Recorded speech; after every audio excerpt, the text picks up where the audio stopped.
All right, we're live. We're just letting people fill in. Turn this to be off. Okay, I'm a water. I need I'm gonna add something else. Just a bit more water. Oh man. Oh fuck.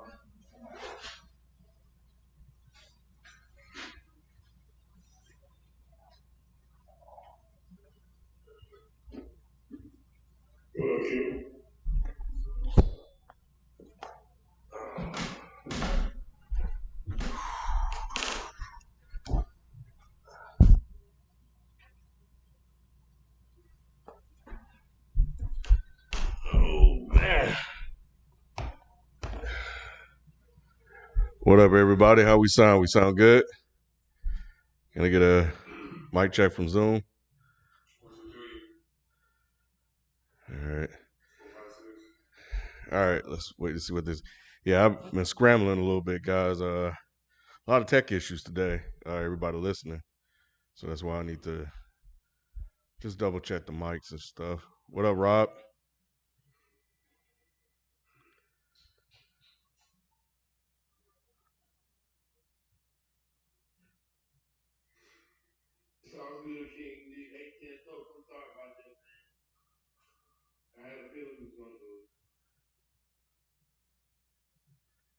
It says your mic has a delay.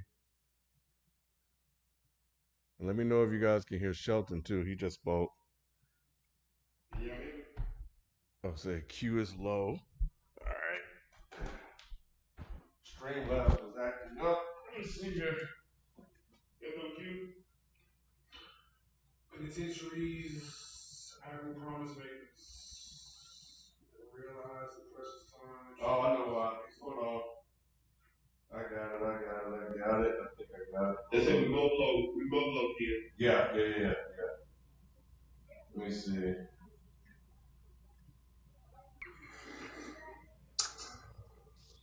Say something, Sheldon. Mic check. Can y'all hear me?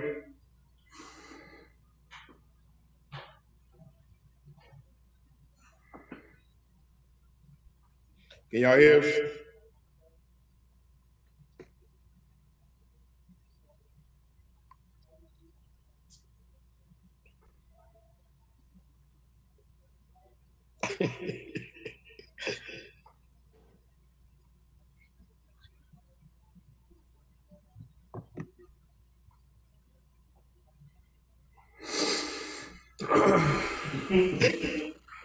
I hope not, Rod. All right. Hey, now that's funny, right?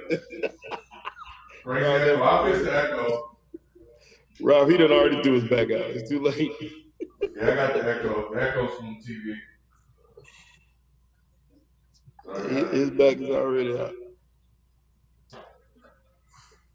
All right. Let me turn the lights down a little bit.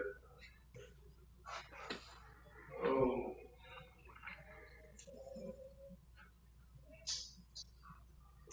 Man, come on, Marshmallow. Don't do me like that. At least I get to go to a playoff game now. Because I wasn't going to go to Charlotte for no game. And I believe that the Hawks going to beat the Clippers. I mean, I believe the Hawks beat the Cavs. I didn't think we could beat the Cavs. All right. I think that got us squared away. We're gonna go ahead and get started. Yeah, Streamlabs had an update and it was just a mess. I hate Streamlabs. And then OBS wouldn't work. It was nothing worked. But we should be good now. Cool. Let's do this.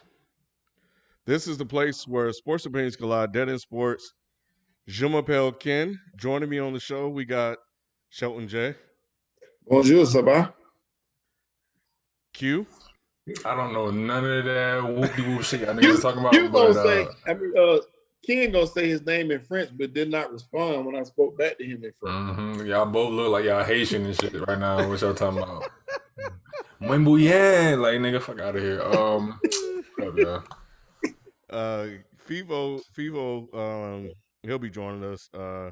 hopefully within a few minutes, he should be getting squared away at the crib. So we'll see how that go. But yeah, man, we got a good show lined up for you guys, man. As you guys have seen, we're going to talk about the top 5 coaches in the NBA and get into a discussion about Grant Popovich and Tim Duncan, which I think is going to be pretty interesting. I didn't even think about it until Q sent it over. But before we get into that, though, Shelton, I ain't trying to have you revisit anything, but I know you were just talking about it briefly, but just give everybody kind of your thoughts on the game that happened last night. I didn't get a chance to watch it. I know when we were recording last night, my car broke down last night too, so it was a wild night on my way to the studio. So when I turned it on at halftime, the score was 60-52 Hawks. And then when I checked the score after we finished recording, it was 132, 110 or whatever Hawks. So I honestly thought the Hornets had a shot with it being so close. Miles Bridges, is a beast. He was a beast this season. So what happened, man, in the second half? Man, it was kind of rough. It was a rough game for the Hornets all the way around, even in the first half, even though they kind of hung in there. LaMelo and Scary Terry struggled early. With the both of them struggling early, even though Trae Young didn't play well early either. It just didn't look good for me. I didn't feel like they ever got into a rhythm, and they couldn't get going. They just couldn't, and it didn't bode well. But let me start by saying this: I really did not want to see this matchup. I wanted both these teams to somehow make it to the playoffs because, of course, Charlotte's my team. But we go to Hawks games, so it's kind of like I didn't really want to see them two facing each other. But in my mind, the back of my mind, I always felt like the Hawks had the advantage, and it was just going to be too tough for us to beat two teams back to back. We couldn't beat the Hawks and the Cavs, not with the roster the way it's currently constructed. So, really and truly, what happened was the Hawks played. They were shooting up a storm. Everybody was hitting shots early, except for Trae. And then Trae got, he started getting into a rhythm late. He finished with like 24 points or something like that. And it was just too much to overcome. I saw on IG today that LaMelo shot a 3 at the end of a game they had already won. Was that this year? I think it was. Yeah, it was this year. Okay. Yeah, they got some little.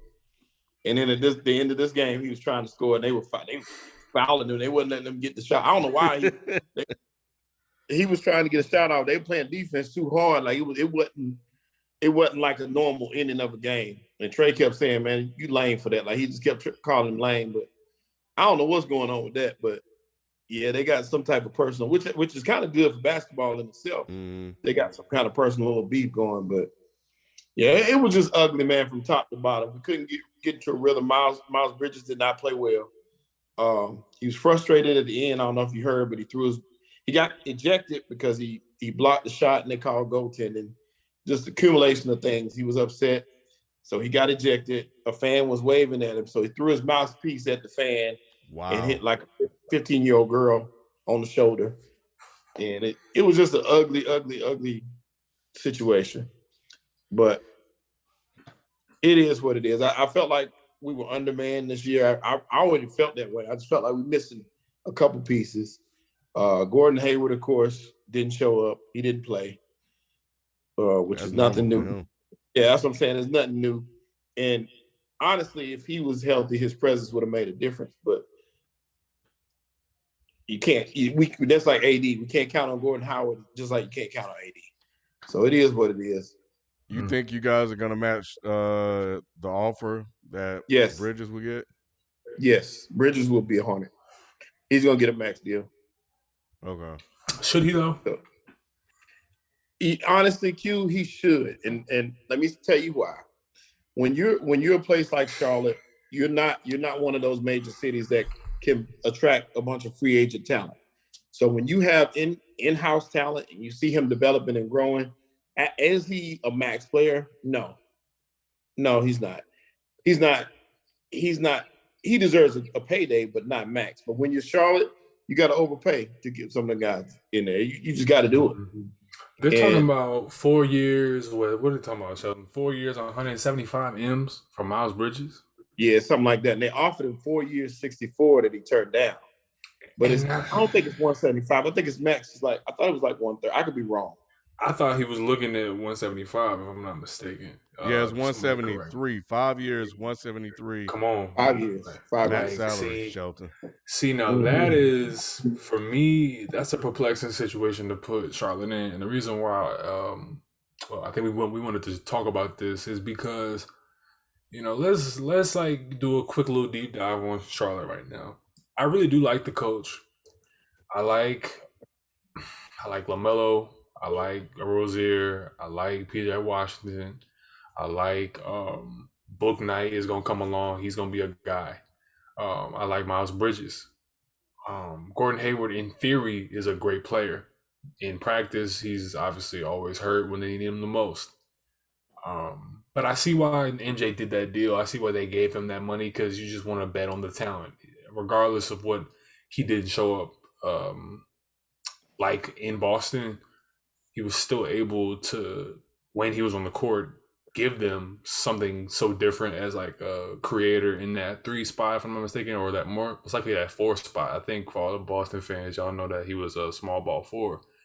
So all this culmination of talent and 2 years in a row of disappointment after flaming hot starts, you know what I mean? Like incredibly like great starts.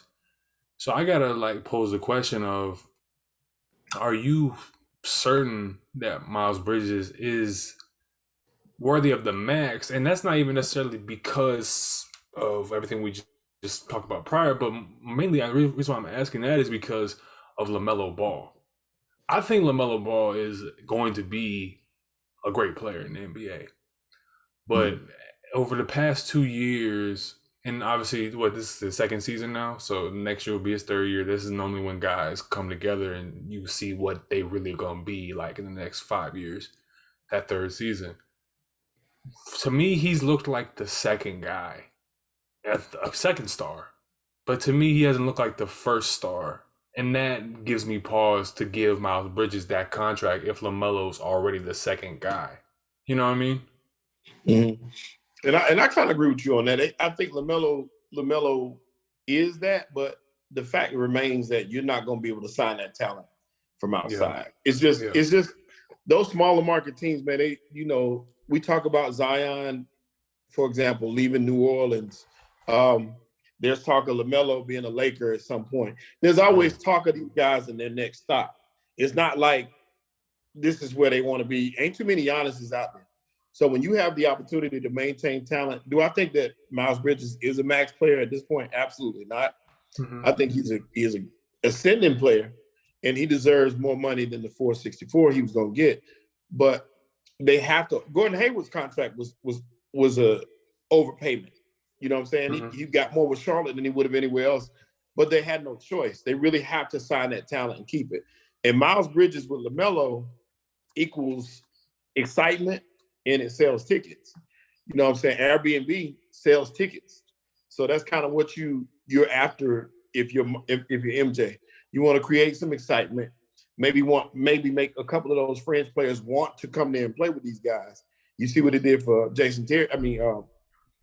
Scary Terry's career. Mm-hmm.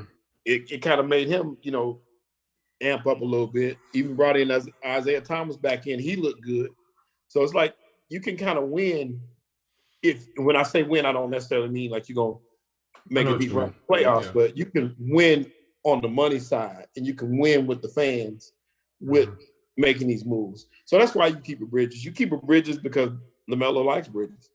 For sure. And but that's what you're trying to do.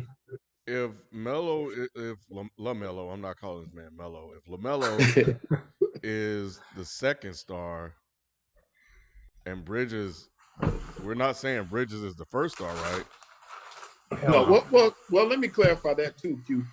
LaMelo is the first star. Now, right now, yes. What you're saying, let me correct me if I'm wrong. You're saying basketball wise. Mm-hmm. Mm-hmm. Right. So when we talk about stars, you ain't necessarily got to be the best player on the court to be the biggest star. LaMelo is he's the big ticket name, but somebody else is that guy who Q's talking about talent wise is what he's talking about. So right. Melo is the biggest star on that team. It's Melo and everybody else. Kind of how he's the name brand. Yeah, Magic and Kareem. Magic was the star. Kareem was the talent. Right. So if that's the case, and if we're just talking about just the game itself, if LaMelo is the second star and you need like that number one guy, who is that guy going to be, and will they be able to afford him if they pay Bridges? If Bridges is not that guy. And that's and to me that's the conundrum. And I obviously want to give credence to Jones' argument because I don't disagree. It's like it's a very hard position to be in. I don't know what their cap situation is, but LaMelo's coming up on his deal, just a year and a half after next season, right? Or a year after, right? Maybe a year right after next season. I think it would be his fourth season after next season. So absolutely. So you got to pay him, and you're never going to let him go for as long as he's good, as long as you want him to be there. I think that MJ kind of learned with Kemba to, let guys go when it's time to go, but you're also in that, it's like the double-edged sword. You don't want to give a guy that contract when they're not necessarily worth that amount of money. And you also don't want to swing and miss when they could turn into something more. So maybe Miles Bridges has another level or two that he could go to, but you also, let's say like a Donovan Mitchell, just wants so bad to get out of Utah, and he's willing to go anywhere in the Eastern Conference that's in contention.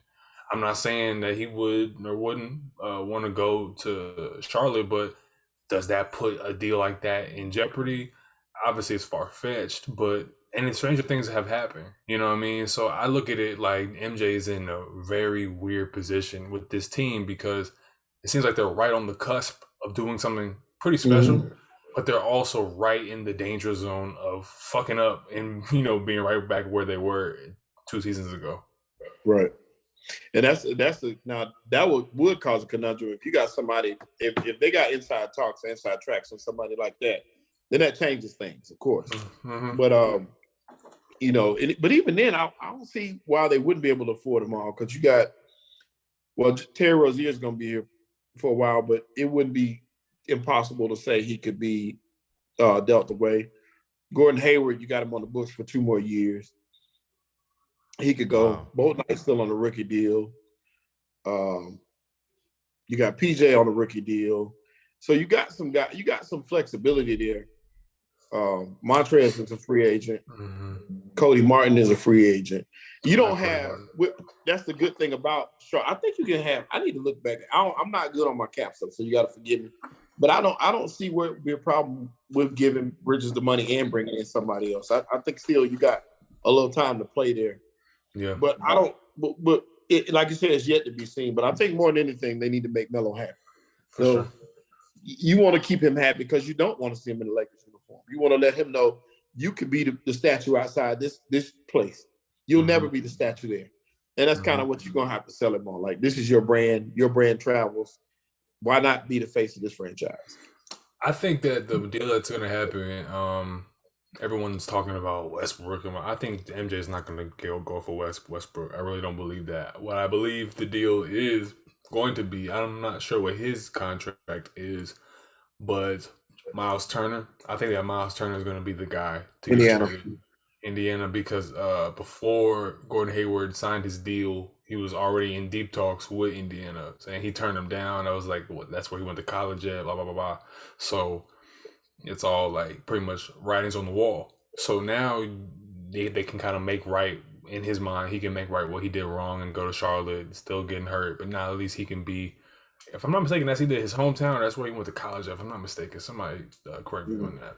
But I think that's going to be the deal. I think it's going to be like a Rozier, Hayward for Turner and somebody else.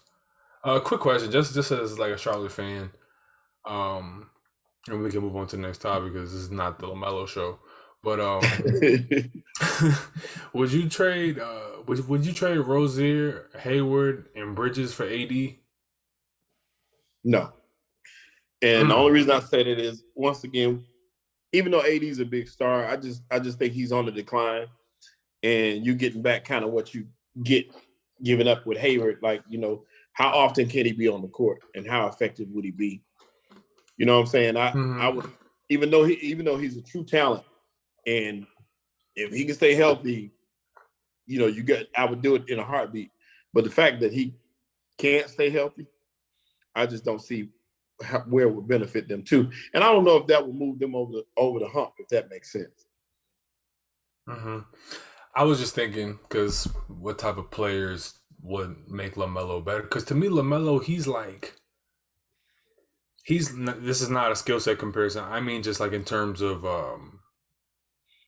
the star power. Like, he's a Klay Thompson type, where it's like he's a pull, he's a draw, but he needs like a Steph beside him in that sense of a star A, star B. I think that he's star B. He needs star A beside him.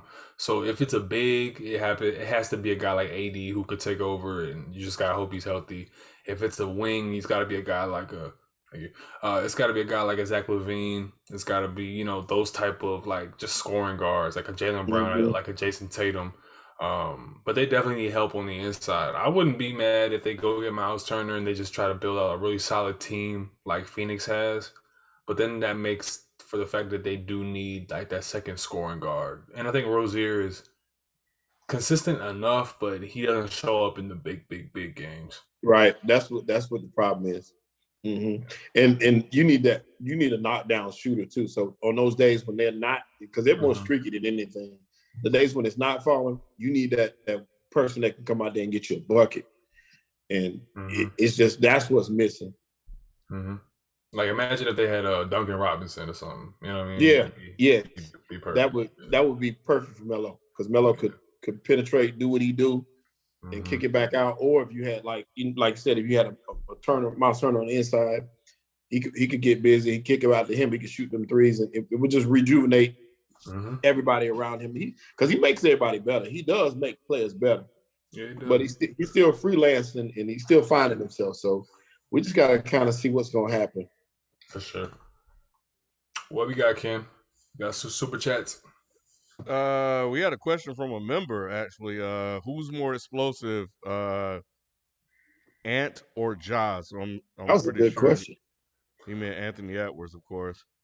Yes. Ja. I think Ja. I think it's Ja. I think it's Ja pretty clearly.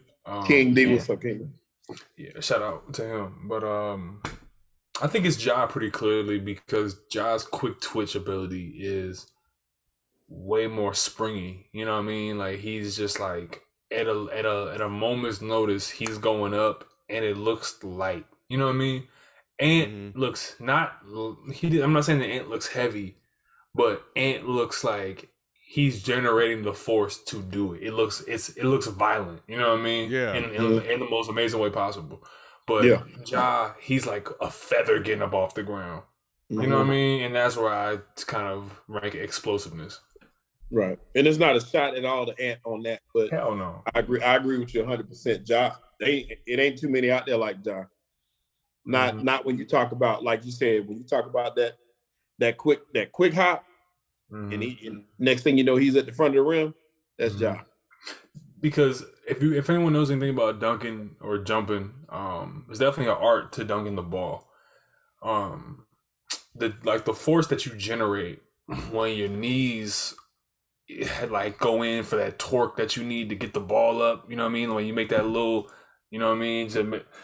Anthony Edwards, when his knees go in at that little 90-degree angle, and you see like the force he's about to generate, it's slower than what Ja does. If it's maybe like a millisecond slower, but it's slower because Ja can literally have the ball in his hand, be coming down the court, and then just take off. And you're like, what the world? How did he just... Almost like he has to power up or load up. Yeah, it's like, you know what I'm saying? Yeah, Anthony Edwards looks like he's almost like he's like powering up, where it's like Ja, he can come on the court and just in the air. You're like, well, how did you didn't even bend your knees? Like, what are you doing? You know what I mean? So that's the lightness I'm talking about. Yeah, I it's probably confirmation bias, which is why I was leaning towards Ant because I just saw him blow past. In my head, I just see him blow past and Norman Powell and about to dunk on a lot of people. But he got hops. It's weird because and maybe Ja get just a lot more screen time when it comes to ESPN and stuff like that this year. That I just saw more explosive plays from him than Anthony Edwards. Anthony Edwards caught a couple of bodies, but Ja's trying to get everybody that's in his way. And I didn't really see a lot of that from AE this year, but I'm sure it's just what was on my screen more than anything else. But I don't know. But all right, let's jump into the and Hey, y'all let us Ken, know what y'all got in the chat too. What's up? one more thing I was just gonna tell y'all that Bridges got fined $50,000 for the mouthpiece. That's so stupid, man. Okay. 50 grand. That's nothing for him, bro. That's so stupid. Which is crazy to even just say that. I know, right? 50 grand. Yeah. People's whole yearly salaries is like, Right. Right. It's just for throwing the ridiculous. mouthpiece. You know what? The NBA got to do a rule where, like, anytime a player gets fined, they got to bust it down between like all the workers and shit, like all the people who work in concessions and the fucking people who mop the floor, the ball boys. They all got to bust that down. If Pat Bev and whoever getting 30,000 throughout the year, they got to take those fines and put them on the workers. That's what I want. Yeah, they gave him 30,000 for what that IG video he made. Yeah, he's a move. Cubs is trash. You know what I mean? Like they said obscene profanity. That's harmless. I think they donated to charity or something like that. I'm looking to see, but I think that's what they do with that money. Yeah, man, that's donated to your workers. Okay, all the money collected from fines goes to programs for former players. Fine money does not go to the NFL. The NFL, NFLPA collectively bargain on and off the field conduct for our players. So that's in NFL. Let me see what does. I don't know. Oh, the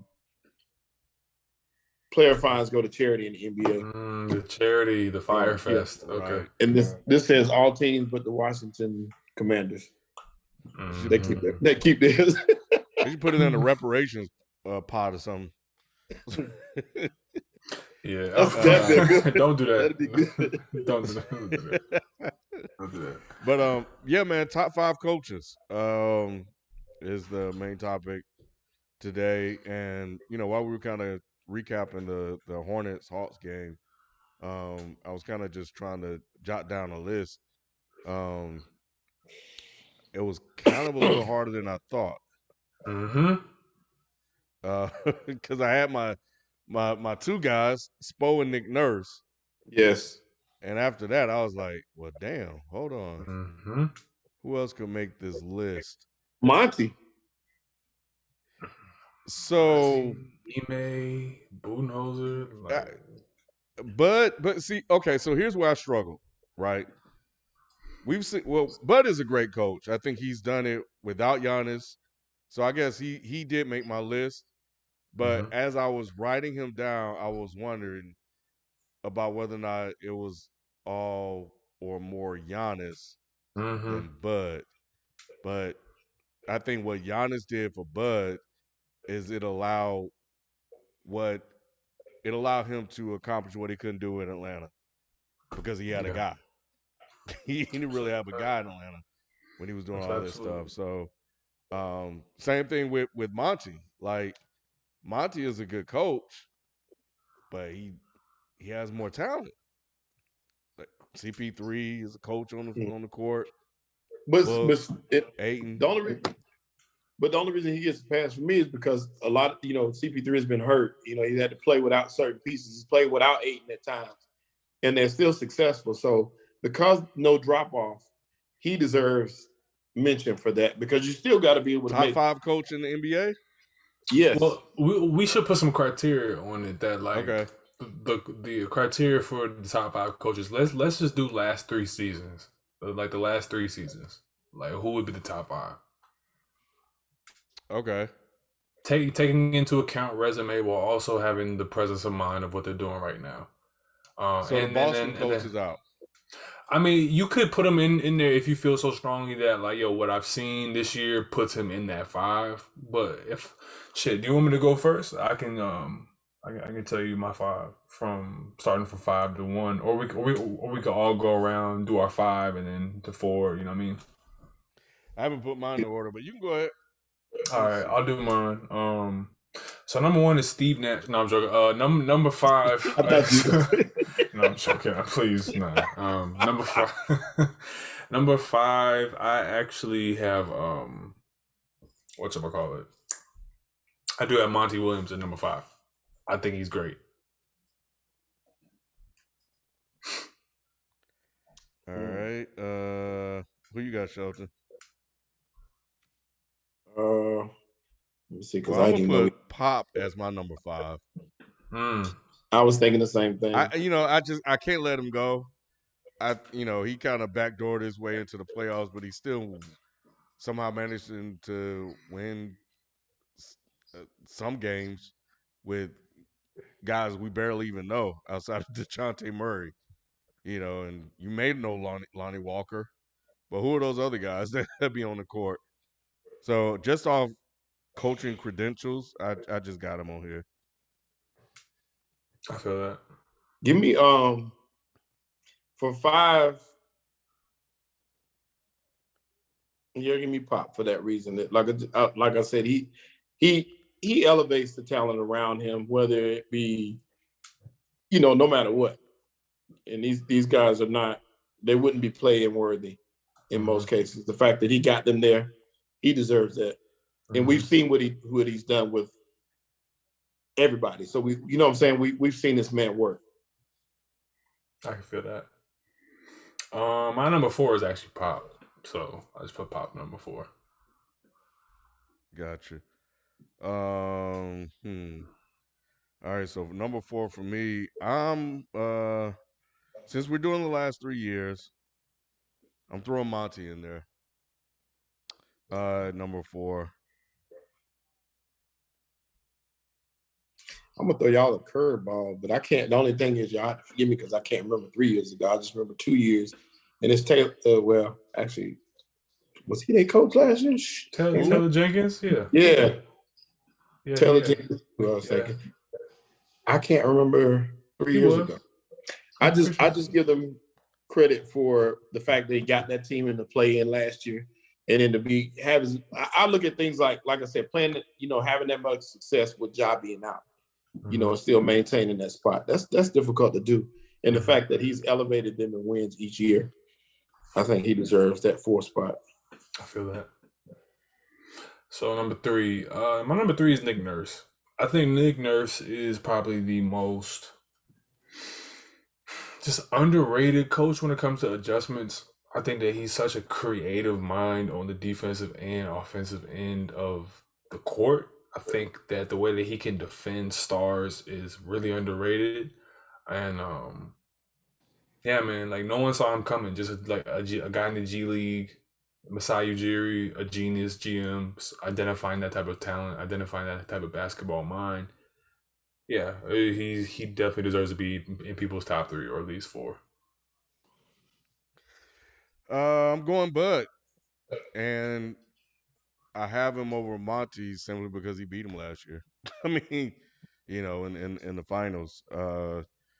So you look at what he's done since he's gotten there with Giannis. I mean, it's been incredible. I mean, Giannis deserves a lot of credit as well to work and improve on his game, but built a whole system around him. And then when they countered what Giannis was doing in the playoffs with that wall, he came in with a way to get around that. So I got Bud at number 3. I completely forgot about Bud, and I'm gonna have to slide everybody back on 1. So that would slide Pop off, and Bud would be my 4, and Monty's my 3. And I just listening to you talk about it, Ken, I don't have no problems with that because you're absolutely right. Be the man, you got to beat the man. I just look at what Monty did for the last 2 years with that team, and even though it does have Chris Paul on it, he does have talent around. I just think he just did a great job. I mean, and those guys really, really respect him and play for him. And I think if you lined up the players in the league and asked them who their favorite coach was, I think he went out. So that gives him a lot of credit in my case too. That's why I would put him at 3. Number 2, that's actually a good reason, Sheldon. But number 2, I actually I have Spo at number 2. I think Eric Spoelstra is hands down the best offensive coach in basketball. And the reason why I say that, the numbers may completely disagree with me, but just from his ability to manufacture offense with pieces that are not offensively gifted or talented individually at the superstar level, it's like it's almost like he's squeezing an orange and that has no juice in it, and he's getting the most juice you can. So for that reason, you got to give him that type of respect, where it's like you have guys like, just G leaguers, Jimmy Butler struggling from 3 this year. You have Bam Adebayo, not a known shooter. You have Tyler Hero, very streaky. Duncan Robinson's been pretty mediocre this year, and you're still able to be the number 1 seed in the East, which has been stacked. So I got to give him that respect at number 2. Yeah, I got Spo. Spo's second for me too, man. I for me, when it comes to Spo, what he managed to do when LeBron left showed me a lot. And just talking to FIFO kind of also kind of helped me see a lot when it came to Spo when LeBron and Wade were there and Bosh. And he so yeah, I'm gonna go with Spo as well. He showed that it wasn't LeBron and Wade. It was a lot of them, but Spo had a lot to do with that when they were there. Mm-hmm. My number 2 would be Nick Nurse, and he's done just more with less, and the consistency he's had throughout this time, and that's one of those teams that I don't think nobody really want to see. It's got Philly fans. We gonna talk about that. Right. So in saying that, I think that he brings a lot to the table as far as that's concerned. In maximizing players, you get players like a Scotty Barnes. You wouldn't want him to be with anybody else. You see what Fred VanVleet has been able to do. These guys are developing under him, and they're thriving. So I he gets a lot of kudos from me on that. Mm-hmm. My number 1. This is very hard, but it was kind of simple once I thought about it, but it was hard for a second.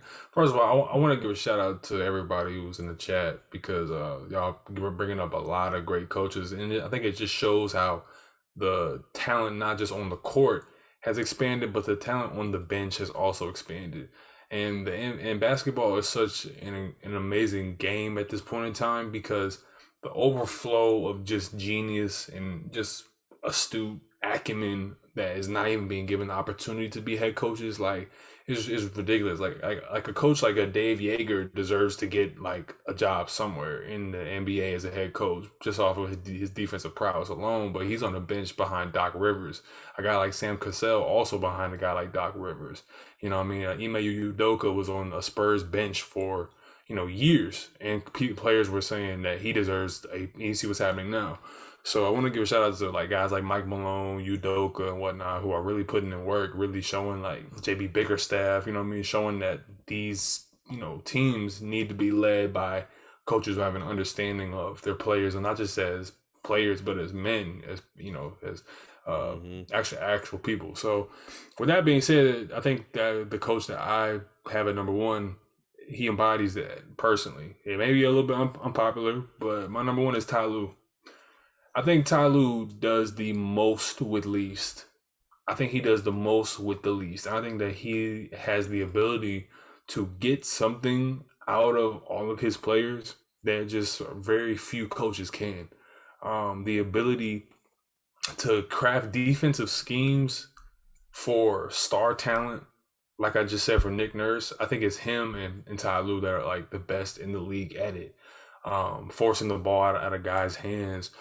Being able to, craft the box and 1 for Curry to bring the Cavaliers back 3-1. That was not just LeBron and Kyrie's greatness. That was Ty Lue trying to keep that ship steady. So I definitely got to give Ty Lue his credit. I think he's the best coach in the NBA right now, just for his ability to get the absolute most out of people that you never thought would be in this position to do what they're doing. Guys like Reggie Jackson, guys like Paul George, who went from being a joke for a whole offseason to being like, oh, he's a playoff performer now. That's Ty Lue. You know what I mean? So gotta give it to him, man. I got Nick Nurse as my number one. I think much like Spo, he proved that it wasn't just Kawhi. Kawhi left, the man still continued to win. You look at the growth and development of Siakam this year, them starting out cold, probably had to do with COVID and all kind of other stuff. And then just look at how they managed to finish the year.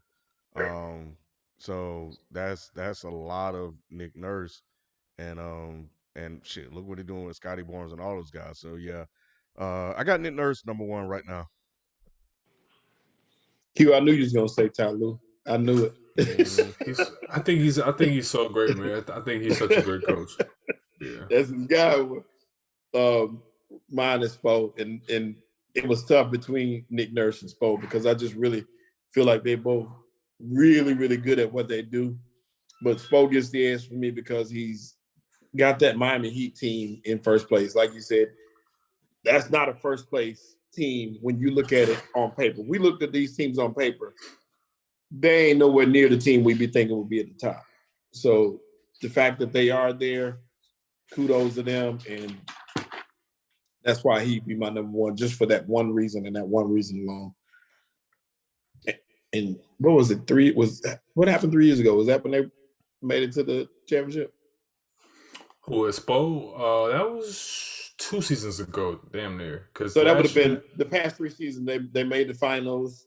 Yeah, 2020 was the bubble, right? So yeah. Yeah. So that's when we talk about all three. He's had the most success out of everybody in these last 3 seasons. Yeah. So for that reason. Hey Rob, to your point about having Kawhi winning the title versus not having Kawhi, I mean, that's the difference. Like, you guys still need a guy. I don't know if Siakam will be the guy to be able to capture a title, but you give Nick Nurse a guy, then he could be in that team, could be in title contention.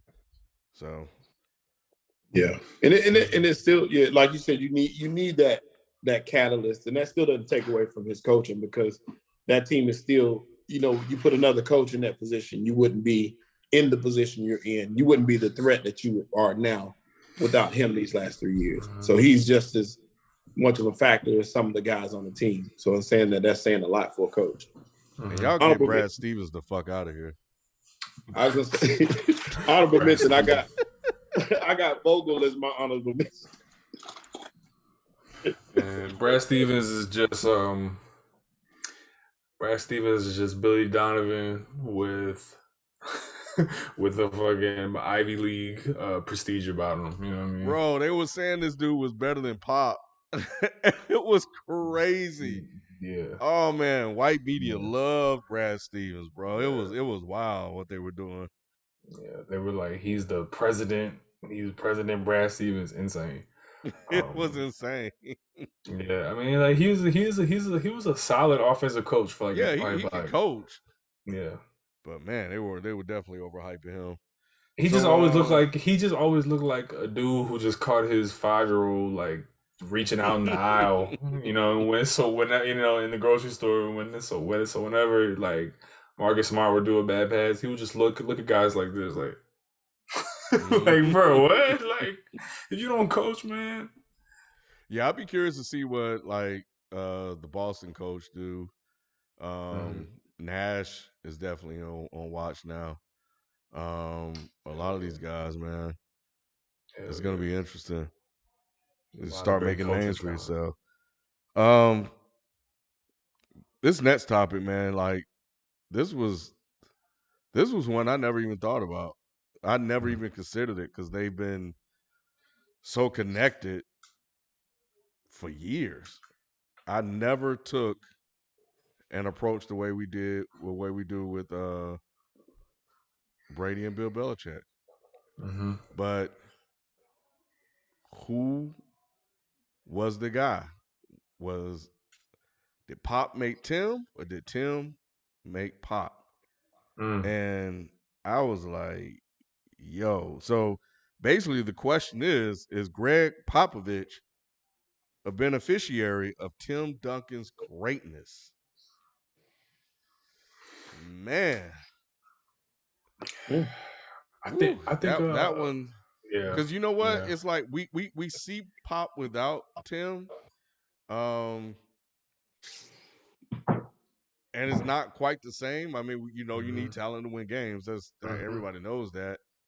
But he's able to kind of tread water. Kawhi left. He was only able to do so much with LaMarcus and DeMar DeRozan. They're talented.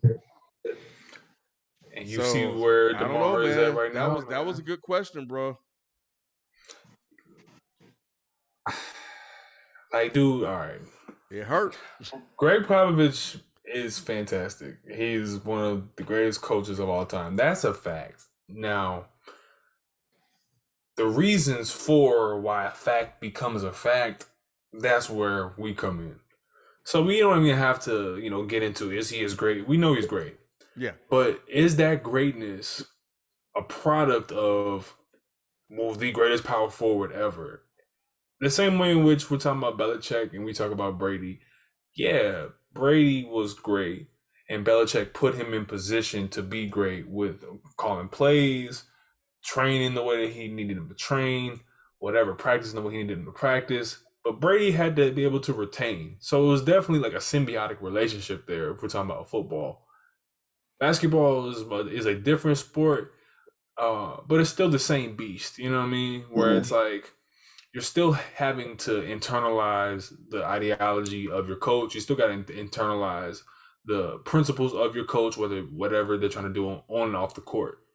And I think that Tim Duncan was such a perfect, a perfect star for a guy like Greg Popovich. Military background, very by the numbers, by the book, no nonsense, none of that showboat shit. And Tim Duncan was just a dude who was swimming laps in the pool and said, maybe I should play basketball.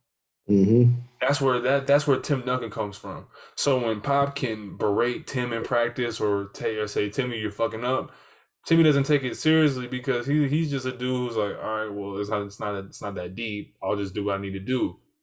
But his greatness cannot be discounted. And that's why I hate when people dismiss it when I said the question of Kobe versus Tim Duncan, as if it's like laughable. It's like, dude, Tim Duncan got 5 rings. Yeah. Tim Duncan is no joke. For 20 years, Popovich is in the playoffs with Tim. The minute he leaves, we see him with DeMar DeRozan. Kawhi gets tired of his shit. He's like, I'm tired of being here. People for years have been laughing at how Pop talks to the media. Over the last couple of years, it ain't been as funny because he not winning shit. So it's like, why are you getting to stand on this, Obi-Wan Kenobi shit with us? Like, we're supposed to just be like, okay, well, that's Pop. But you haven't produced what you have when Tim was there. And Manu and Tony Parker. The minute that like the big 3 leaves, his legacy starts to get a little shaky for me. And I do think that he is a beneficiary of Tim Duncan's greatness. But that doesn't mean that he's not still one of the greatest coaches ever. My last point is DeMar DeRozan is an MVP candidate just a couple weeks ago. And he had him. And there was none of that under Popovich. And I think that it's because Popovich's system can only click with a certain level of talent that also has a certain mentality like a Tim. Yeah.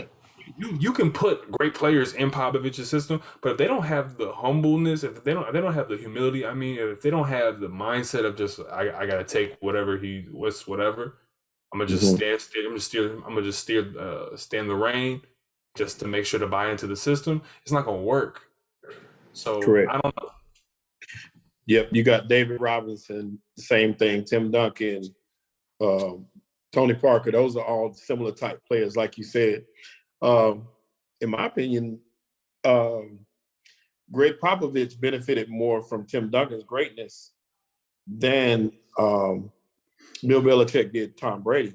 Because when you say that, you think about where they came from to get where they are. Tim Duncan was great when he got there. You know what I'm saying? He didn't so much coach Tim Duncan up to be what he was. He fit him into the system. Tom Brady got there. He was a 6th-round draft pick wasn't thought of as being a starter or even a star in New England. So it worked in the system, but I think that the coaching part of it, I would give more credit to Belichick than I would to Pop. Mm-hmm. But he definitely benefited from Tim Duncan's greatness, 110%, because just based off what Tim brought to the table and all that he could do. But it's not even close to me. Because it's like, man, those Spurs teams of R.C. Buford, you know what I mean? People completely discount his acumen in this whole situation.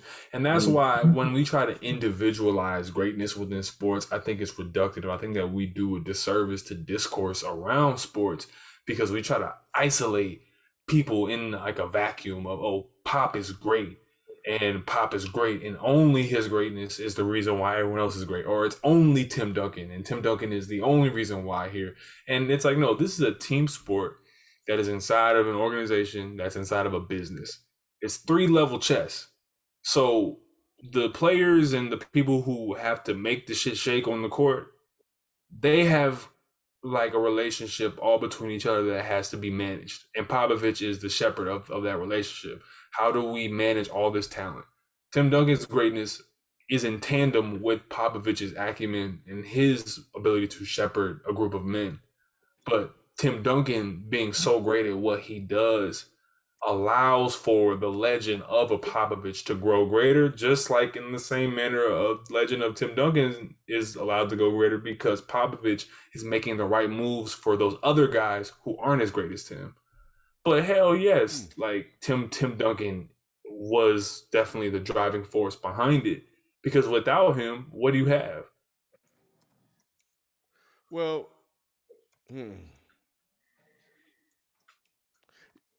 I don't know what you have because we didn't really get a chance to see it all that much outside of the last few years. Pop is much older and the game has changed a lot. Papa was also very revolutionary when it comes to a lot of things. Pop was actually one of the first coaches to go all in on the 3-point shot before it went league wide and the Warriors kind of took on to that. Of course, load management, that sort of thing. He doesn't get credit for that, mostly because it's the Spurs. Nobody really talking about the Spurs. We saw briefly what they were without Tim Duncan. David Robinson then broke his foot. They decided to tank, get Pop. Here we go. Personality types matter a lot. And to your point, Q, about DeMar and LA being their personality types didn't fit what Pop was doing. Neither did Kawhi up to a certain after he got the big head. It's also when you look at like Phil Jackson, but not necessarily Phil Jackson. You look at Michael Jordan before Phil Jackson. Michael Jordan was still great. Phil Jackson took him over the top. I think Tim Duncan would have been great. And Pop definitely benefited from that, but Pop helped take Tim over the top. You don't get 5 rings without Pop, nor do you get 5 rings without Tim Duncan as well. And I think what also happens is that with them winning, you know where they're drafting in the NBA late. So you're able to get guys like Manu and Tony Parker. You find guys like George Hill and Kawhi Leonard and these guys that fit your system, but all of that is centered around what you're able to do with Tim Duncan. But these are late draft picks that Pop, and R.C. Buford, all these guys managed to scout, bring into the system, and coach them up based around what Tim Duncan is able to do as that foundational piece. You're 100% correct, and that is saying it better, I think, than even what I was trying to say. But you are right. That's not what I was saying. Was not to discredit Pop and what he does. Oh, I know. But yeah, you said it better. You did say it better. Like Bumblebee can't be Bumblebee without Optimus Prime. You feel me? Like Optimus is Optimus, man. Like, yo, he is the lead dog. You know what I mean? Like Michelangelo, Donatello is cool and whatnot, but we all know that Leonardo is the leader of the Ninja Turtles. So it's like you gotta be able to fall in line and understand the hierarchy of greatness and which makes the wheel spin. You know what I mean? Like, yes, Popovich, you know what I mean? How many coaches when Tim Duncan was playing that were coaching in the era could have gotten a ring out of him? Phil was playing. Phil probably could have got one, you think? Mm-hmm.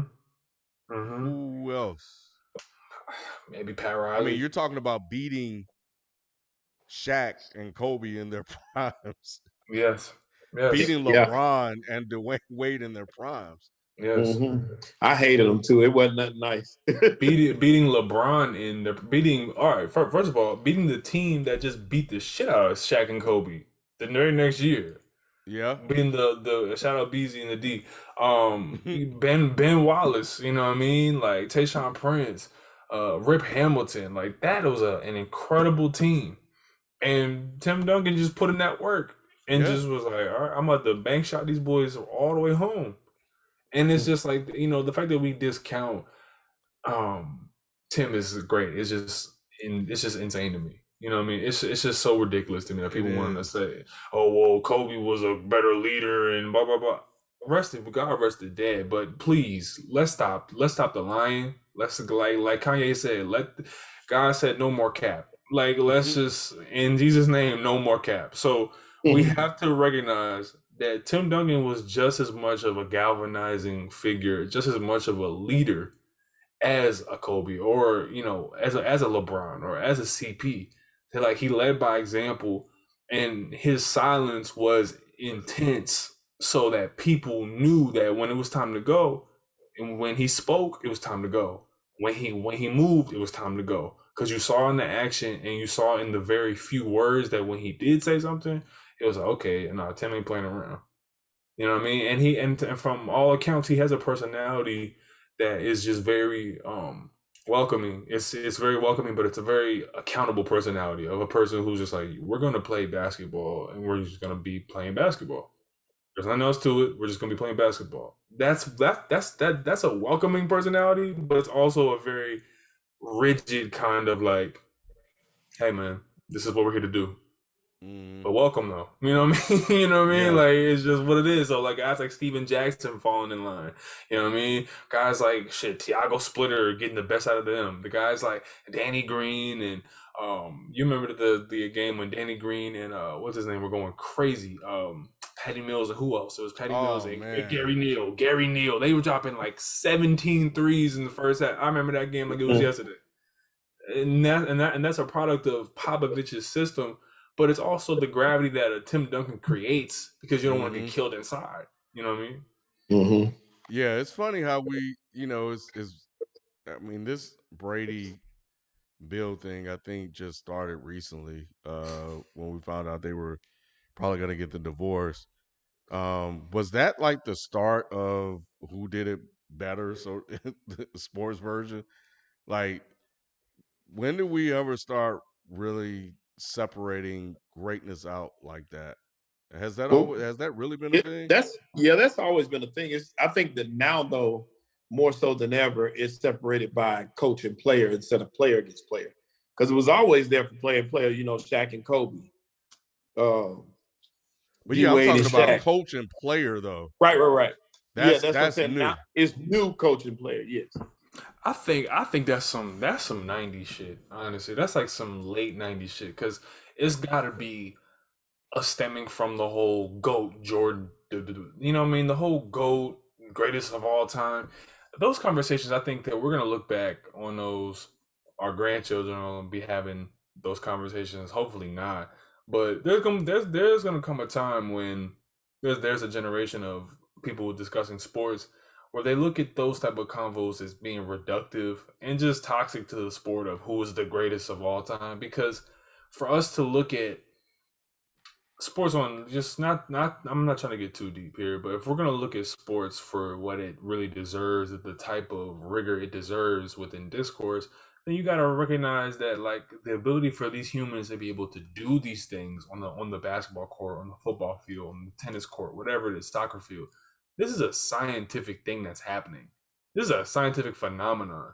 So for us to see like guys like LeBron at 37, Duncan doing what he does, dudes doing windmills, dudes doing bicycle kicks and shit, we're just like, oh well, who's the best?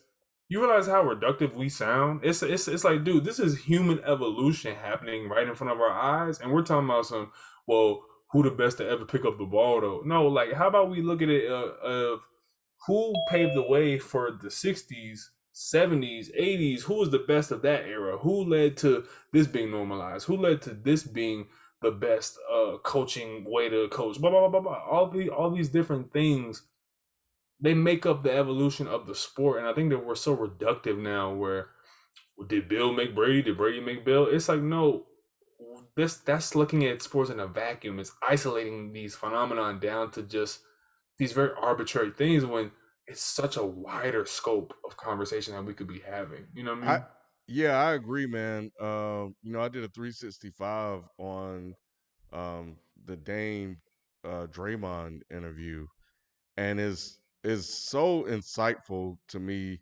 listening to premier athletes talk to each other. It's a different conversation, and it's not as reductive as that, you know. Mhm. And I think they each understand their place, their hierarchy in the sport, and they all kind of appreciate their greatness, especially those that are great, um, in their own peer group. And it was really interesting. Like you would think that, given how some of the media covers athletes, that there's this inherent jealousy or beef between players. And while nothing is 100% pure, and there are players that don't like each other, of course, for the most part, they're colleagues and they respect each other for what they're able to do and accomplish in something that very few people could ever do. And I'm so interested in just player media more than talking heads now, even though that's what we are. But I love hearing them talk to each other and hearing those conversations. It's really great, man. And just seeing Draymond kind of grow with this podcast. He just had Steph on, and I didn't get a chance to hear it, but he had Steph. He did ask Steph about the whole thing about playing with LeBron thing, and I didn't get a chance to listen to the clip because I was coming here. But I really wanted to hear what he had to say. But yeah, man, it's you're right. I think there has to be a change in how sports is covered to something that's somewhat better than what we're getting. Mm-hmm. What up, FIFO? Absolutely. What up, FIFO? What's Hey, good, FIFO. Yo, what up? What's good? Who would you say Greg Pop benefited from Tim Duncan's greatness? That was one of the questions we just wrapped up. Is Greg Popovich a beneficiary of Tim Duncan's greatness? They both are. I think, look, man, I talk about it, especially in the NFL, right? Like quarterback, head coach, that relationship. It's the same type of relationship in the NBA between the best player and the head coach.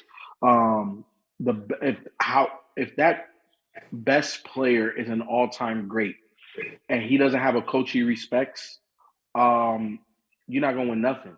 I don't care how great the coach is. Because when you look at Michael Jordan and Phil Collins, right? Michael Jordan respected the hell out of him. Why? Because Phil Collins let MJ be MJ. But Phil Jackson is the one that broke through to MJ to let him know, look, you can average 50 if you want, but if you want to win a championship, hit Paxson, hit Kerr, right? And Jordan had to understand this is a team game. So he respected Phil Jackson. He didn't necessarily like Phil at first, right? We all watched the whole thing.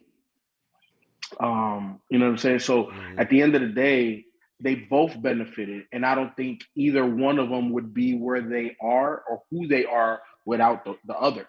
Would Tim Duncan still be a great athlete? Of course. But would he have been part of a dynasty? I don't know. Would Pop be the most winningest coach all time? Probably not. I definitely think that I don't know who benefits more. I don't think it's equal. Because coaches have more longevity than players. So a coach can continue to write, his greatness for a longer duration than a player can. But I think, obviously Popovich is always going to be judged by the time he had with Tim Duncan, right? So no matter what he does, unless, he turns DeJounte into a monster and drafts another guy and all of a sudden he has another, 15-year run, Popovich greatness comes from the Tim Duncan era. So to say they both benefited, who benefited more, probably Pop. I think the coach benefits more. Again, because they have a longer career. So they got to be able to maximize that player's greatness in a very short amount of time. The other thing we covered before you got here, top 5 NBA coaches. Who are your top 5 NBA coaches all time? Right now in the NBA, coaching in right the NBA now. right now. And Q said based on the last 3 years. Who are your top 5 NBA coaches? Based on the last 3, give me no order, but these are just my guys. Give me Mike Malone, Quinn Snyder, Spoelstra, Ty Lue, Steve Kerr. Okay. Whoa. That's crazy. Why? So no Nick Nurse? Nurse is outside that top 5. Nurse is nice. Nurse is nice. But, Spo is very underrated. Very underrated. And I talked about that when LeBron went there. I also said Mike Malone. You look at Mike Malone. Look, I knew Mike Malone was special when he was the only guy to tame Boogie Cousins. that was the one coach that would have got maximum effort out of Boogie. So I knew he was special. Then obviously he has Joker, and look at what he's doing with Denver. Quinn Snyder. Who the hell knew who Quinn Snyder was? You know what I'm saying? And you saw even before they drafted D. Mitch and Gobert, and they put that Utah team together, there was structure there. So that he has the respect of, players that come through that program. Who else did I say? I said Steve Kerr. I don't need to explain that. And yes, then what do you mean? Yes, I do. For the last 3 years? But he created a dynasty. But we're just going off the last 3 years. I still I can't. I still got to put Kerr there. I still have to put Kerr there because I don't think I've ever watched another basketball team outside of the San Antonio Spurs play more unselfish than them. That's all Kerr. And here's the crazy part. With or without superstars, they play the same way. So to me, that's excellent coaching. Yeah, he's had injuries, you know what I'm saying, to main guys. So obviously you're not going to be at the same level, but the coaching is still there. Like Steve Kerr hasn't fallen off. He's battled injuries. So to me, still Steve Kerr is up there. Who did I say was my 5th? Spo, Malone, Kerr, Snyder. And you had Lue. Man, who did Ty Lue. Yeah. Ty Lue. Yeah. You look at everything that he went through in Cleveland. I know this past 3 years. But even the Clippers, you know what I'm saying? Like the Clippers have been interesting. They've had a lot of iterations of that roster, and they still compete. No Kawhi, PG been in and out. Lost Pat Bev. Lost Manimal 2.0. I can't think of his name. He's in Washington now. Montrezl Harrell. You know what I'm saying? And it's still and the level of consistency is still there. Ty Lue, I think, is still underrated. I still don't think he gets enough credit. Now, again, Nick Nurse is nice, but to me, Nick Nurse, I would put 6 or 7. That's what I was going to ask too. No, Bud?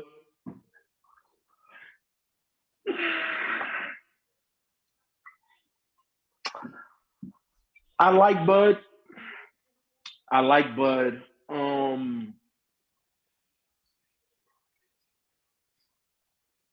But I feel Giannis. He has profited more out of this situation than Giannis has.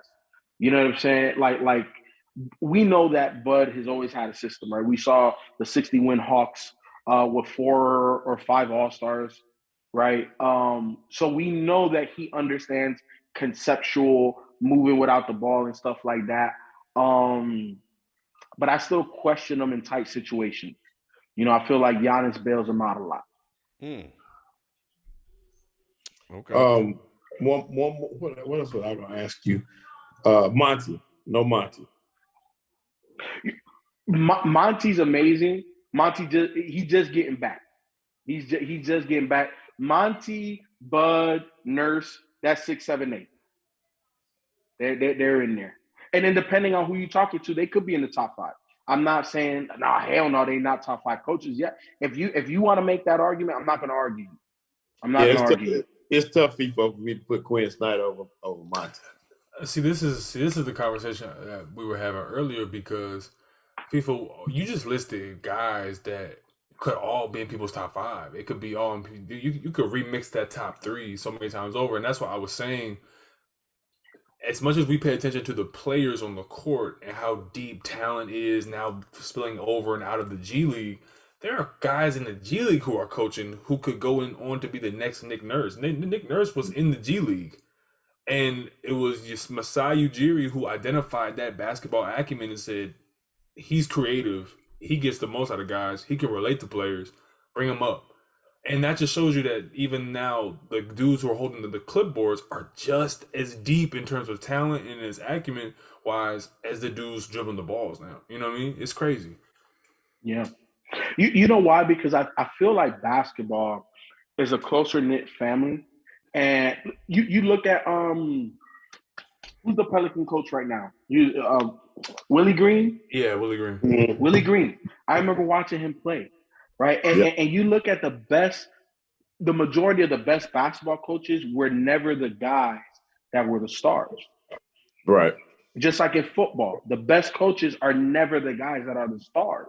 Because stars, even though they work hard, they're blessed with abilities that the normal man does not have. Like I remember watching a D Wade interview. I don't know if it was this year or last year, but I know it's fairly recent. And they asked him, they said, what makes LeBron so special? And he pointed up, God, bro. Mm-hmm. And they were talking about, LeBron. D Wade was talking about a story where LeBron rolled his ankle bad. And he was like, I would have been out a couple weeks. Anybody would have been out a couple weeks. LeBron walked it off and then scored 19 in the fourth. Mm-hmm. The special ones, that's why they're special, because God just gave them a little extra, seasoning in the gumbo. But the guys that work hard, the ones that don't have it, but they have to be crafty, the guys that watch 1 million hours of film, the guys that were the locker room guys, that were a leader on the team, but weren't the best player, those are the best coaches. One other thing we touched on is about LaMelo and whether or not he's the second star or a franchise-altering guy. What are your thoughts on that? Because Miles Bridges' contract, they're talking about 5 years for $173 million. And that's kind of where we were trying to couch it at FIFA, where it's like when we say second star, we're saying LaMelo's definitely a star for that franchise. But is he the Clay who needs a Steph in that same manner? You know what I mean? Like, is he that guy? Every if you're not 6'8", fuck that. Every star needs a star regardless. Right? Like, it's a team sport. I don't give a damn how great you are individually. You're not going to win it. You're not smelling a championship without another guy. Like, KD's amazing, but KD and Kyrie is unfair. Mm-hmm. Clay is amazing. Clay and Steph, how do you guard that?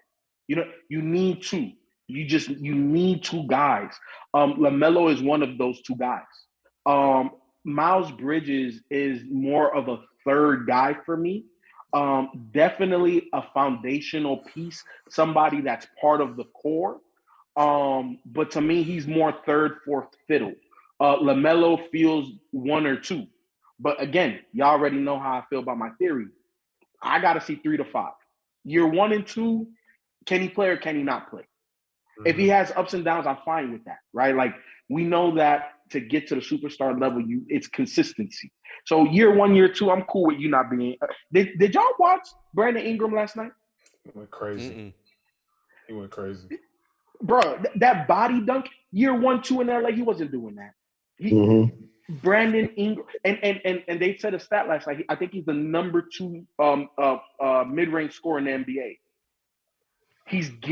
He now understands what it is, how to pick and choose his spots. Remember, on Tuesday I was talking about that, right? Like, that's part of consistency, understanding when to take over, when not to take over. D'Lo, we saw that in the Minnesota game. Yeah, where is D'Lo in his career, right? Like, he understands IQ. LaMelo don't have that yet. Now, LaMelo's IQ is way up there, but he doesn't understand how to dominate a game yet. He's too young. It doesn't matter how great you are. The only person I really see to come into the league and dominate was LeBron. KG ain't do it. Kobe ain't do it. Like so many guys. But LaMelo is one of those guys. I got to see him next year. Next year is that first year of, okay, we see you have the talent. Can you dominate the game? And we know he's consistent, but can you become more efficient? Right? Like, it's those incremental steps. It's because what did he average this year? I know he was close to 20. He was like not 20. 17. He was 17. 17, 18. Yeah. I think he was 17. Next year he need to be 20, 22. He needs to raise the field goal percentage by 3 to 5 points. He needs to shoot more free throws. He needs to attack the basket more. Because that's how the best players control the game. I'm get your best guys in foul trouble. I'm gonna score 25 taking 10 shots. That's what LaMelo got. He averaged 20 points, 1.6 steals, 7.6 assists, and 6 rebounds. That's damn good. Year 2, that's amazing. Mm-hmm. So if LaMelo can get to about 23 to 26, raise that assist to about 8.5, 9, 7 boards, the steals could stay where they are. That's elite.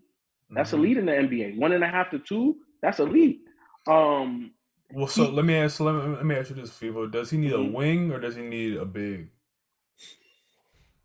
to be that? Miles Bridges is kind of like that wing. I think we need to see what Boat Knight becomes. Because I definitely think that they may have drafted the wing that is complementary to LaMelo's game already.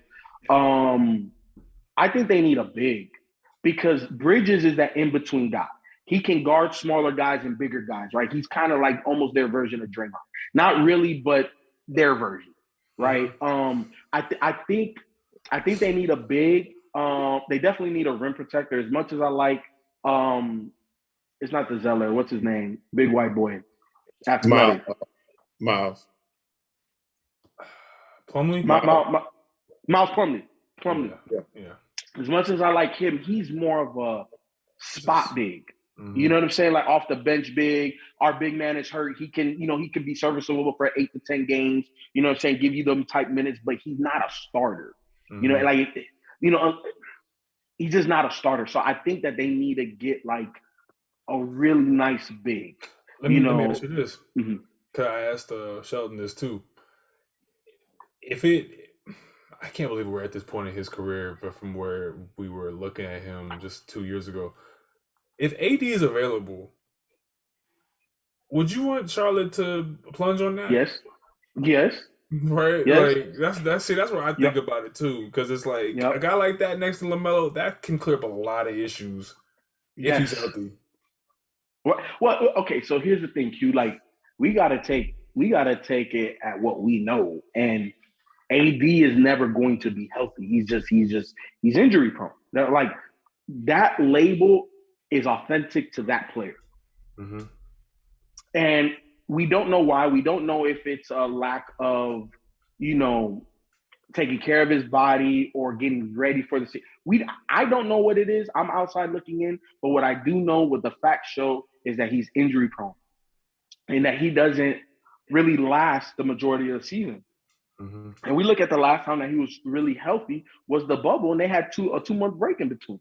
And it allowed him to be as healthy as possible. But that type of talent is hard to not jump at. You know what I'm saying? Because now what that does, it establishes the pecking order. AD's number one option. LaMelo controls everything. Bridges is going to get his. So you have a pecking order now. So I think that's very important. And also, you look at AD is either plateauing or declining, depending on, what he looks like next season. And you have two guys that are ascending. So it makes sense to me, because at the end of the day, Charlotte by themselves is not going to attract an Anthony Davis in the free agents.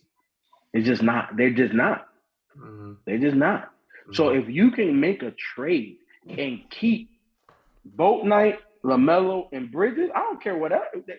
Take Rozier, take Gordon Hayward, take whatever else you want. I'm okay with doing that. Because in free agency, you can get the B and C tier guys to fill out the rest of that roster. Because you got three guys, in my opinion, if I had to grade the players, LaMelo and AD are A, and Miles Bridges is a B player.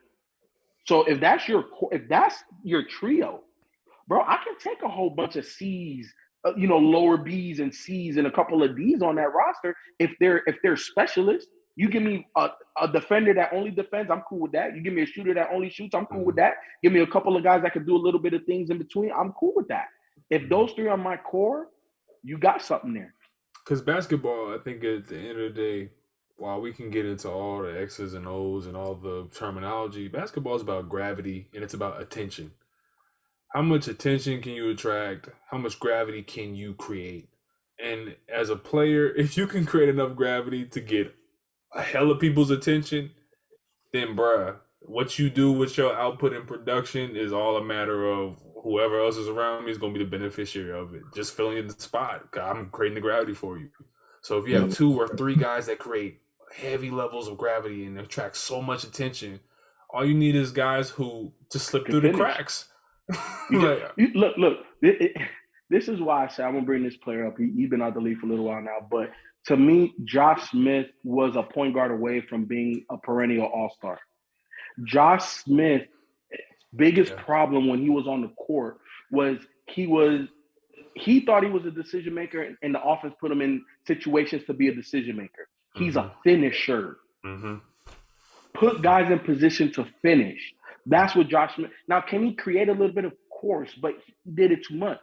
If they would have drafted Darren Williams or CP over Marvin, and then you draft Josh Smith, the following, bro. Yeah. Josh Smith would have been a perennial all-star. CP would have had that. Bro, CP made David West an all-star, bro. Yeah. He made that dude average like 25 and whatever. There was another one too. There was a no-name guy out there too. And back when the Hornets was in New Orleans. Oh, I can't think of his name. But, at the end of the day, when Q, back to your point in terms of gravity, right? And magnetism, like how many defenders need to attach to you to slow you up? You just need specialists, knockdown shooters.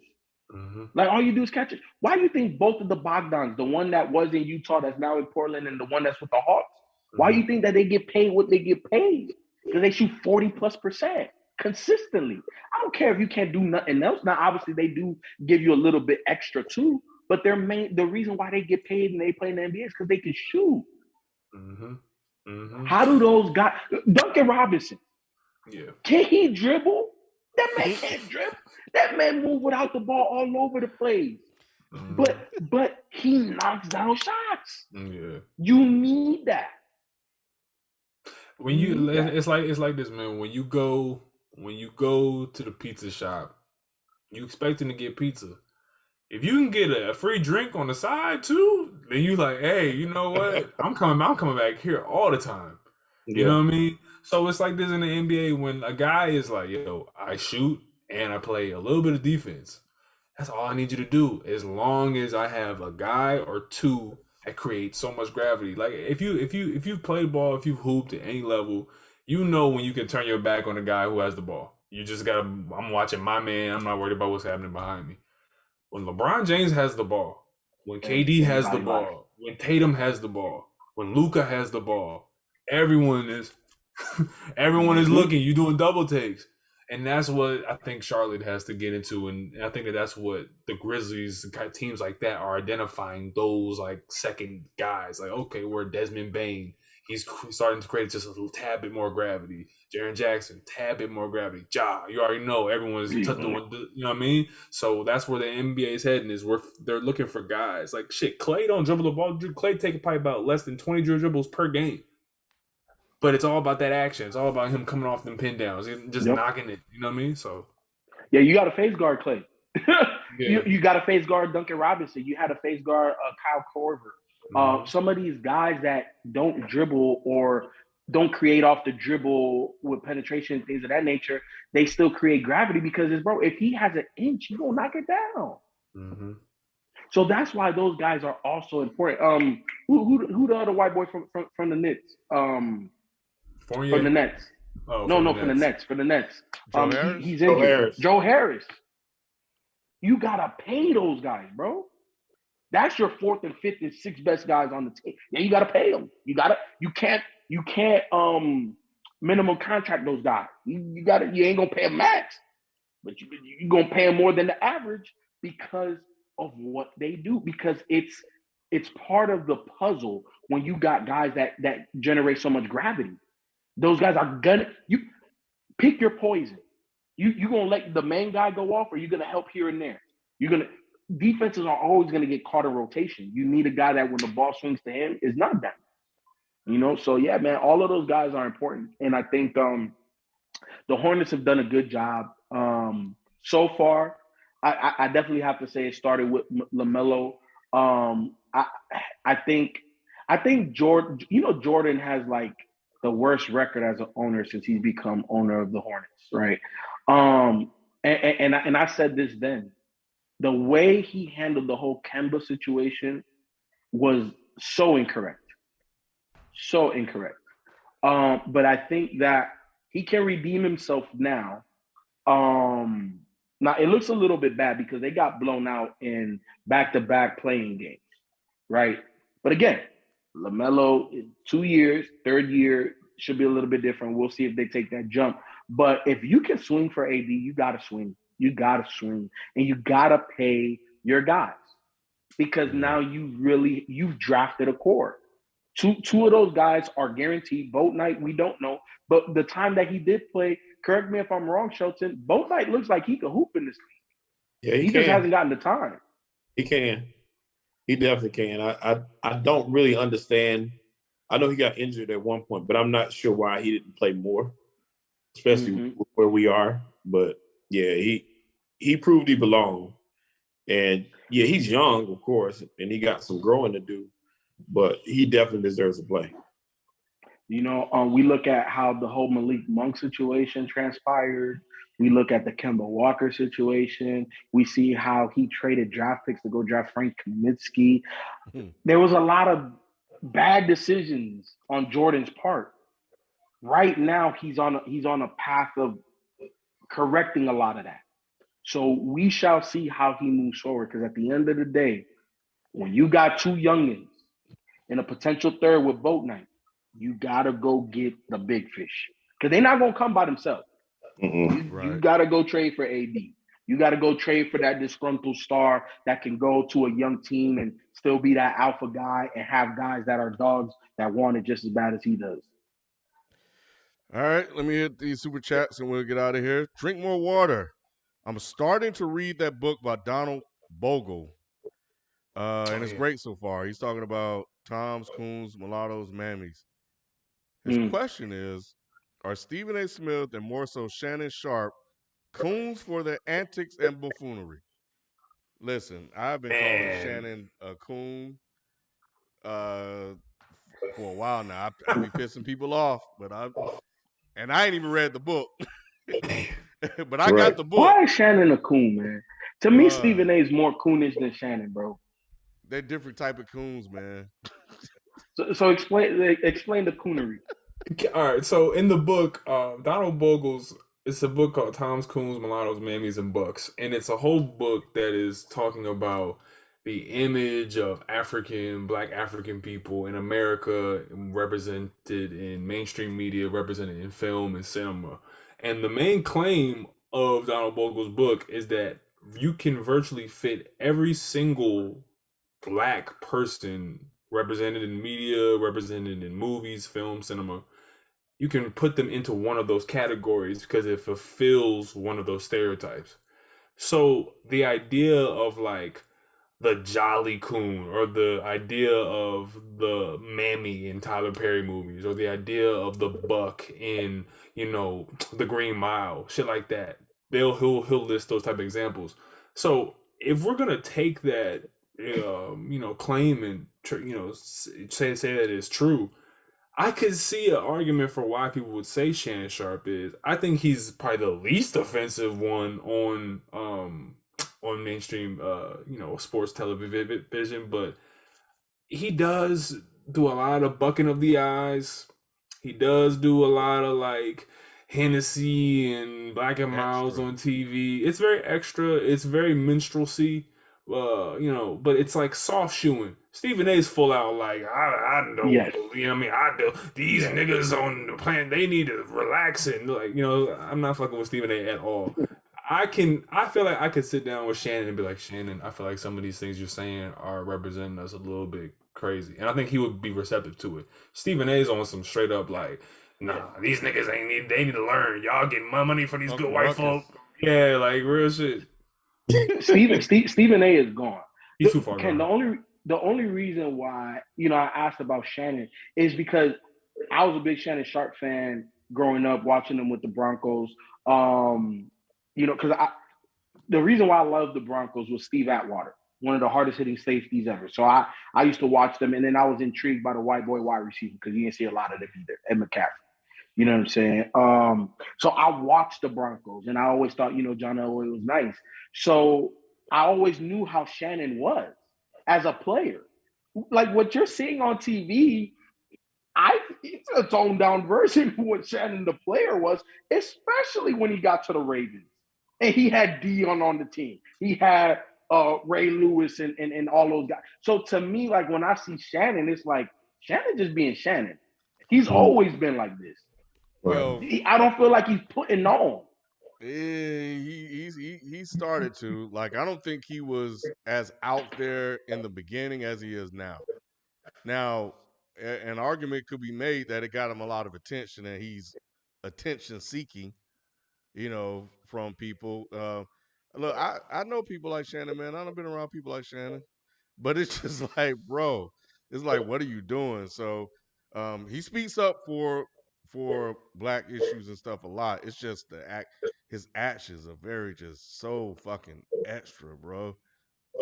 He's always been extra though. Like that's just him. Yeah, he has been extra. Like people say, it's just not really an act. It's just who he is. Yeah, like who he is. I don't.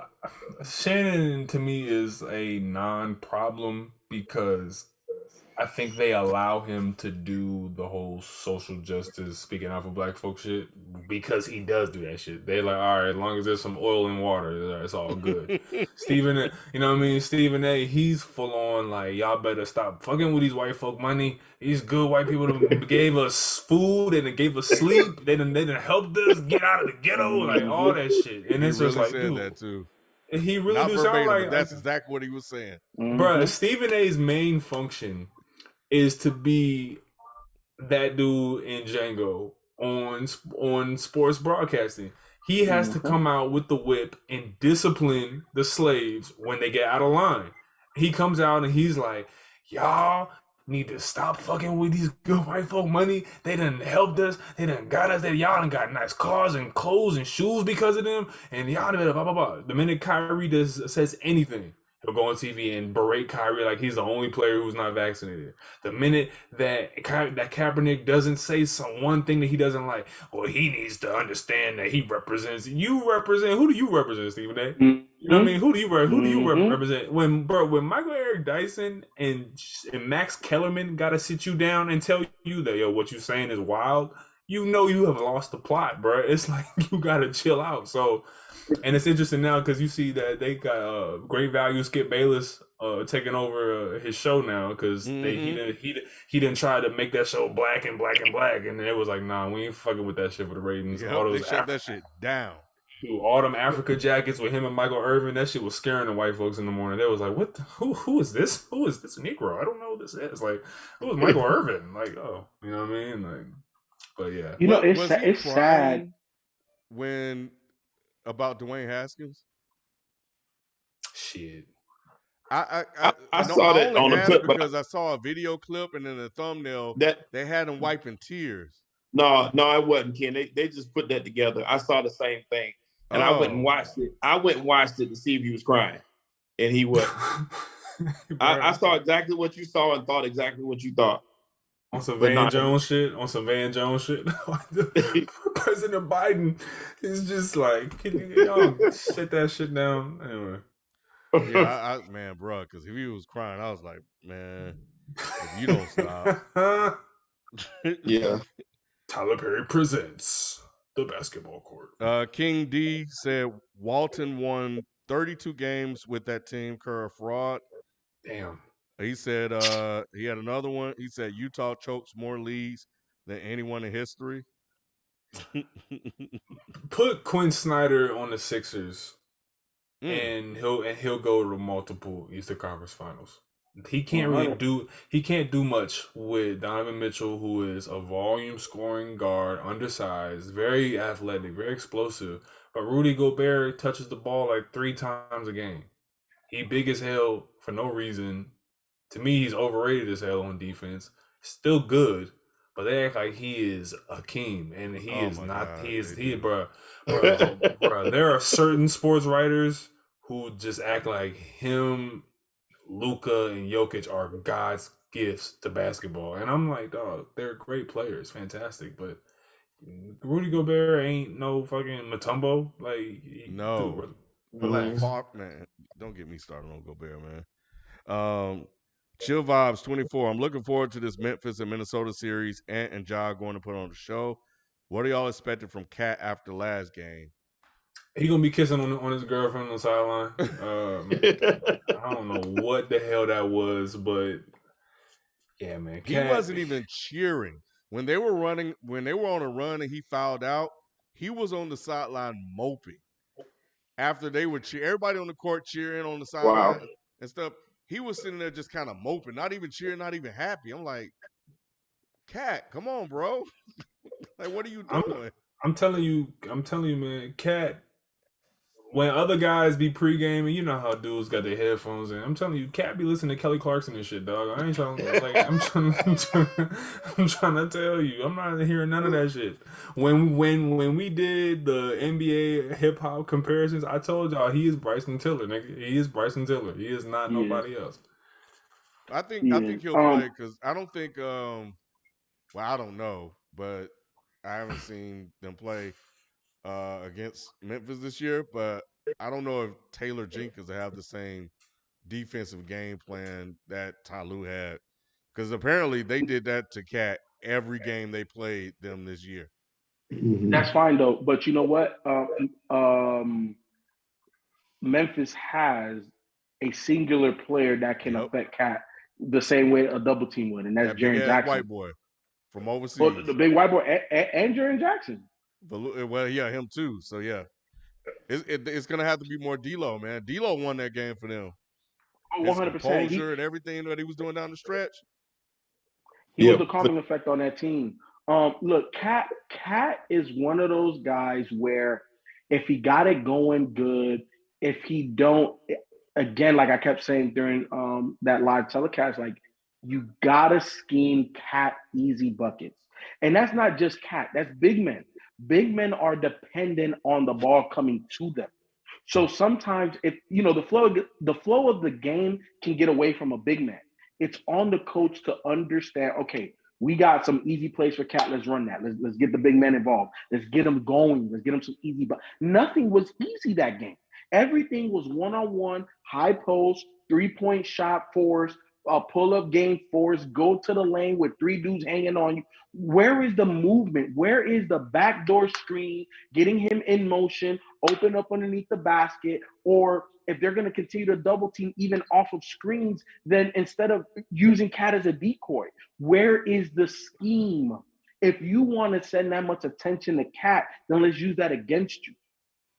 Yeah. So that was my issue with that Minnesota game. They're going to definitely need him. He's going to have to play well for them to stand a chance. And you're right, FIFA. They got to figure out creative ways to get him the ball.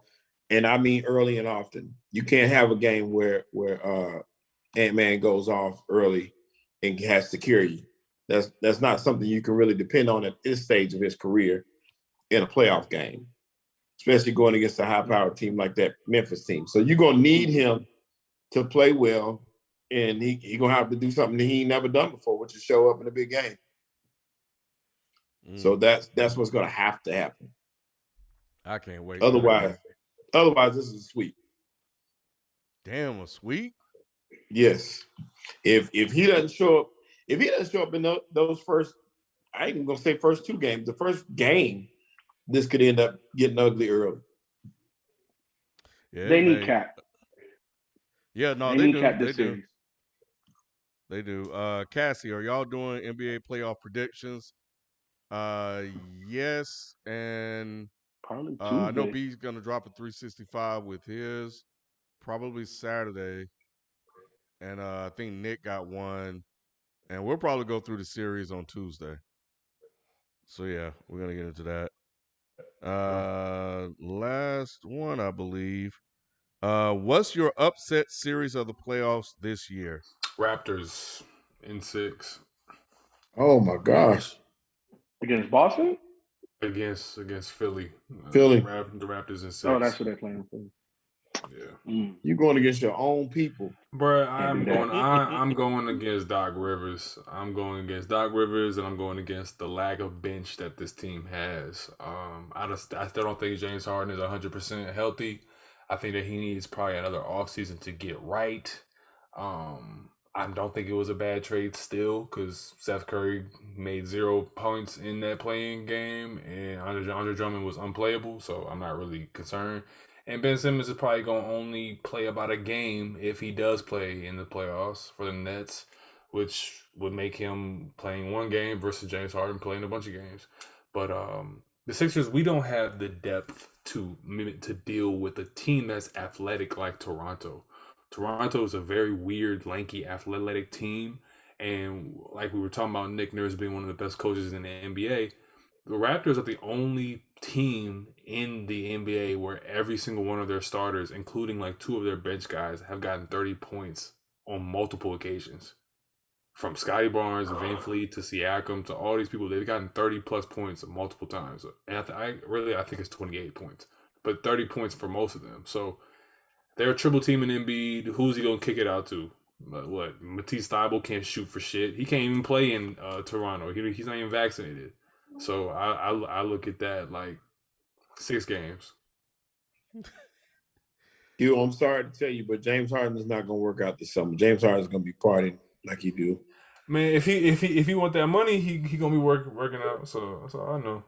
I got if they win their game tomorrow, I got the Hawks beating the Heat. Wow.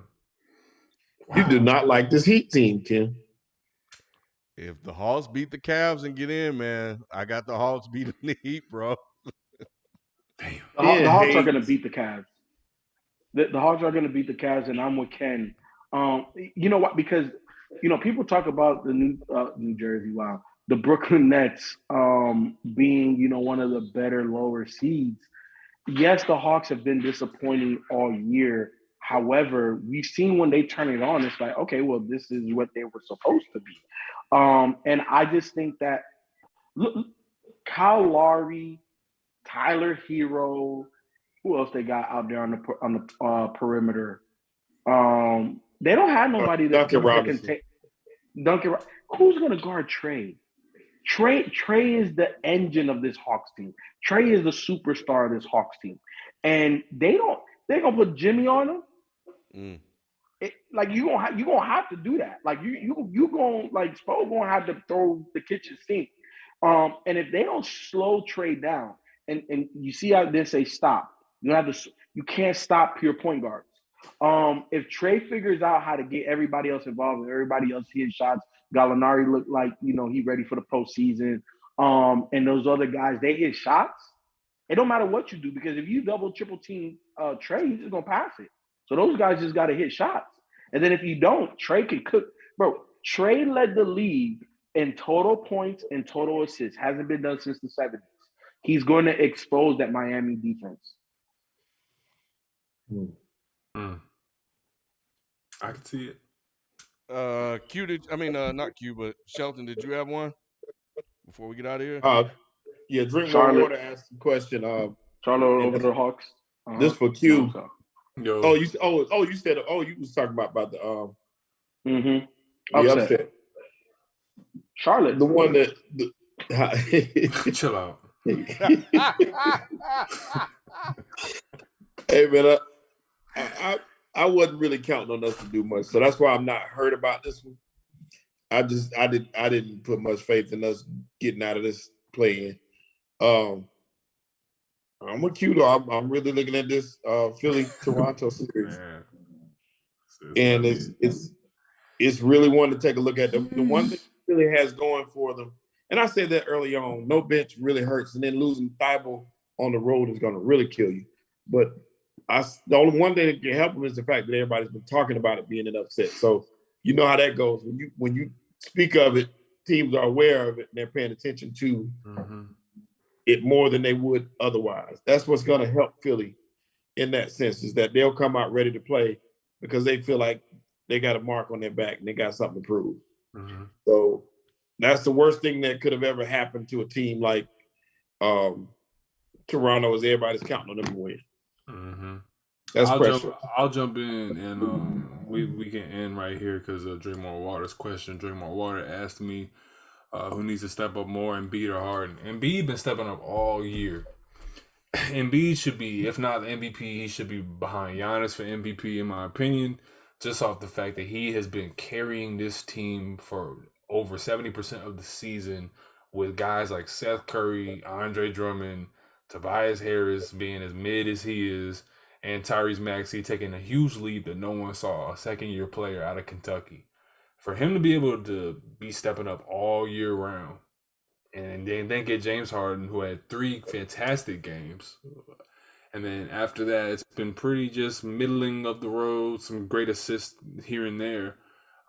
He's been a great floor general for us. I think that James Harden, even if he does get half a step back, even if he does get more lift on his shot, which I think is going to come back to him, because I bet on the great players to just do what they need to do, I think he's transitioning to a more Chris Paul role of his career. I think he's transitioning to that phase. So if he's going to do that, he needs to be able to control the pace. So I think, to answer your question, it's James Harden. He needs to be able to step up and control the pace of the game. Can't get sped up. He can't be going into the lane, throwing his hands up, looking for fouls. They ain't calling it no more, man. So it's time for James Harden to just step up, do what he needs to do as a floor general, and just ride it out. Cool. 100. We answered one quick question for y'all. This is football related, but did y'all see the report about Miami and Brady? Yeah, about him trying to get there before the before he got traded. I mean, before he retired, he was trying to get that was the whole point. Him coming back was he was supposed to go back to Miami as an executive, and after he went as an executive, he would come back out of retirement as a player, and they would fire Flores and hire Sean Payton. So that was the plan that got foiled by the lawsuit. So the lawsuit killed the whole situation. Man, I don't believe that shit. I think Brady was trying to leave because he knew that Tyreek Hill was going to go there. Probably, I'm pretty sure he was trying to be a quarterback.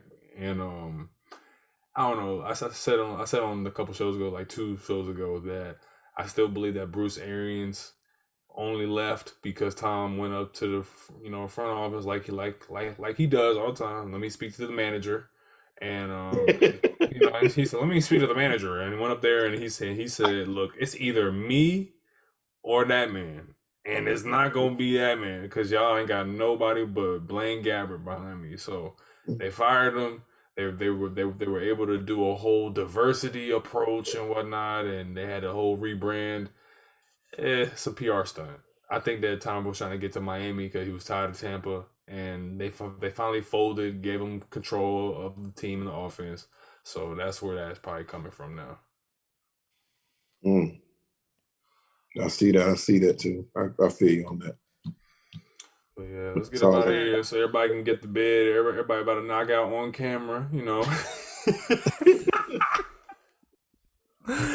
Good Lord. No, let's take our old asses to bed, man. People on E right now.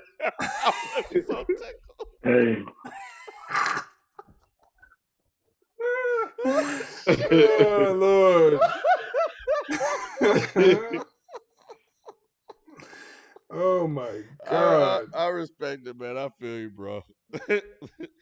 I feel you, man. But we're going to catch y'all later, man. We out. Peace.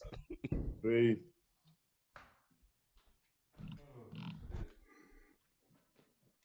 Good Lord. All right, y'all. I'm going to catch y'all. All right, bro. All right, Ken. All right, man. Vivo asleep. Man, he was asleep, bro. I didn't see him.